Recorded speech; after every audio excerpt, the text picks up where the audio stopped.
Hello everyone, we are glad to welcome you on a HardReset.Info YouTube channel, and today I'm going to demonstrate that you can save GIFs from Pinterest.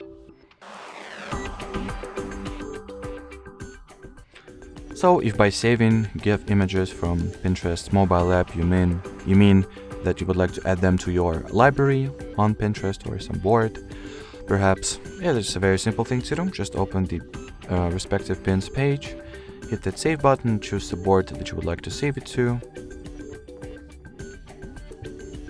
and well, here you have it. If by saving you mean that you would like to download this image to your internal storage, camera roll, or gallery, however you call it, just tap at these three dots to your top right and choose the download image option. And just like so, the image gets downloaded, and well, let me show it to you real quick.